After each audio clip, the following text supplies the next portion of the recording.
My market is the Carolinas. Now, the way that I expose my talent to those other states is at the conventions that I go to. So like I just came back from a convention and New York was there, and Los Angeles was there, and Atlanta was there, and woman representing talent in Greece, but that's it. So I know what's taking place here. You know, Damon, I know, just worked on a film in California. You know, you might want to share on that. The title of the film was Country Time with Papa, and actually it's by Hangar 3 Productions. These are connects that I've actually been with that are based in Los Angeles. They're submitting this short film to the Sundance Film Festival, and there are various film festivals that are actually convening year-round, as Spike mentioned earlier. So I was a production assistant on that, so I do it all, you know, act, write, direct, and I was a PA on that, and it was a very wonderful experience. I got a chance to go onto the Sunset Strip. The funny thing about it is the band that did the soundtrack they're titled American Aquarium, and it's a band that's from, what do you know, right here in North Carolina. Did the soundtrack for a film shot in LA. The lead singer, he and I talk, he's from Statesville. So, yeah, they were in LA and they performed this at the Viper Room. The Viper Room is a club that's on the Sunset Strip, in which, do you guys remember actor River Phoenix? Yeah, when he died in 1993, this was the very club that he died on the outside of. So I got a chance to actually go on the Hollywood Walk of Fame. It was my second time to California, my first time to LA, and to that particular area. You saw the stars and the El Capitan Theater and the Kodak Theater, the Chinese Man. So it was a wonderful experience. We shot the scene at a location, Rancho Oso, which is in Santa Barbara.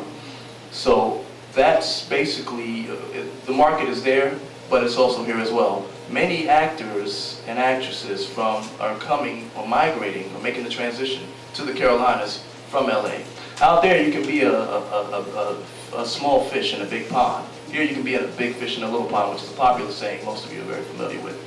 So that was a wonderful experience, and I actually will be attending in February the Pan-African Film Festival, which I submitted my latest project to. So I'm looking forward to that. Are you all familiar with many other film festivals that are actually in circulation throughout the world? Well, if not, you know, that's where you're actually seen. That's where you're actually seen. Anytime you work with any one of us, events, and you're casting a project that's submitted to a festival or a contest on BET or any of the other popular networks, you're seen by the panel of judges there. The panel of judges, now if they like the project, it's submitted. Well, if they like the project, that is submitted.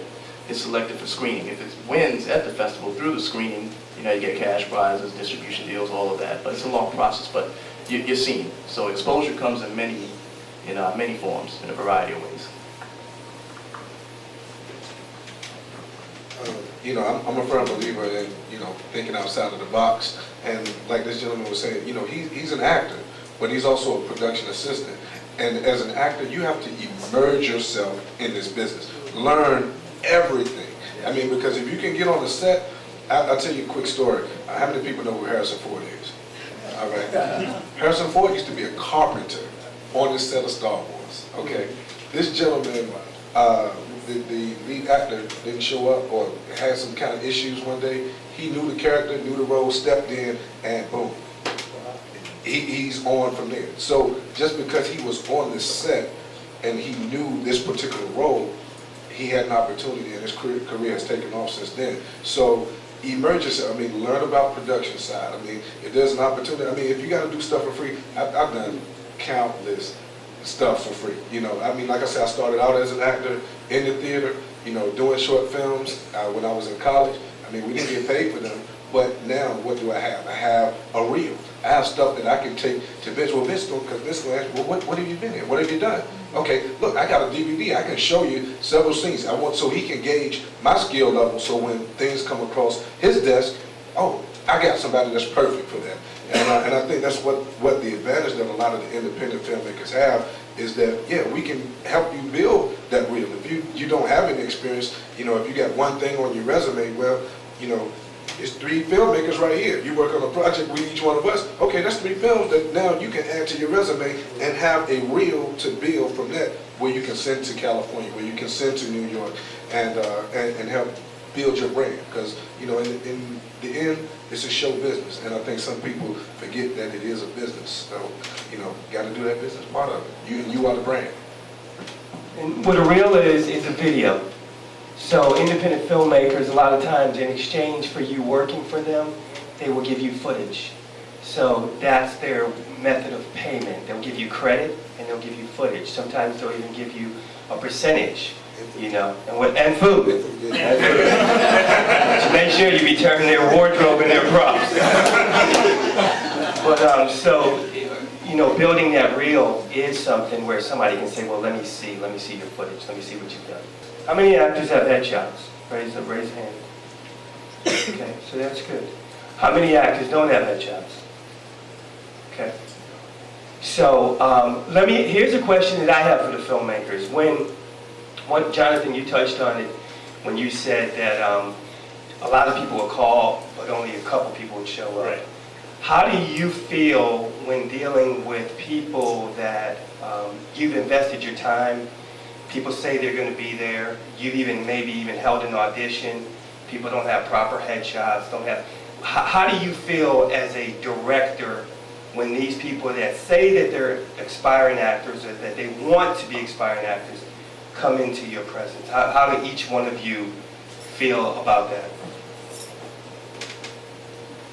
Wow. I mean, that very question is the reason why I had to play the lead role in my film, Victim of Circumstance.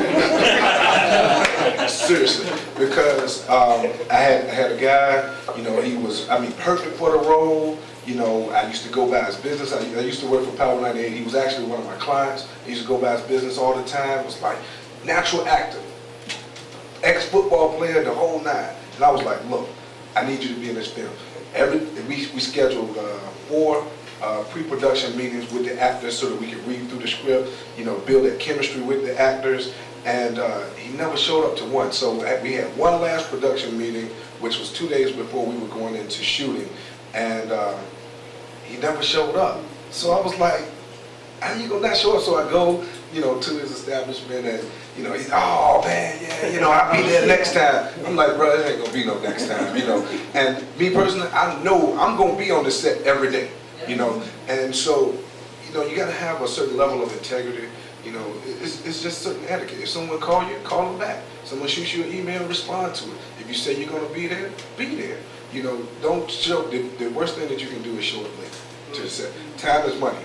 You know, with the productions that we do, I know I shoot a lot of mini DV, so we're shooting tape. But when you're talking about film, we don't have time to waste takes. You know, I don't like to do that. I'm very methodic in my approach to production. So I know what shots I'm looking for. It's just about you coming in, doing it, and getting the best take. So we're not just wasting hours and hours just trying to shoot one scene. So you need to be prepared. You know, I have a model, preparation prevents poor performance. So you need to come to the set knowing your lines, you know, being on time, you know, make sure you got makeup if we don't have a makeup artist or something like that. But I think that's the key, you know, treat it like a business, you know, treat it like a job, you know, and the thing people think is because it's entertainment, it's not like a job. You know, you punch in the clock, can you go to work at 9:10 every day and you're supposed to be there at 9 o'clock? No, you're not gonna have a job. And that's gonna spread because, like he was saying earlier, if he works with you and then he will say, oh man, this person did a great job on my set, you need to work with them. And then, you know, but if you're like, man, no, you know, no, they show up, they be drunk on the set, come to high. No, you don't want to be around that. So, and I like to be around positive people. I don't do negativity. I don't care if Halle Berry was on the set and she's being negative, she got to go. You'll find somebody else, you know. It's that expendable. People are that expendable.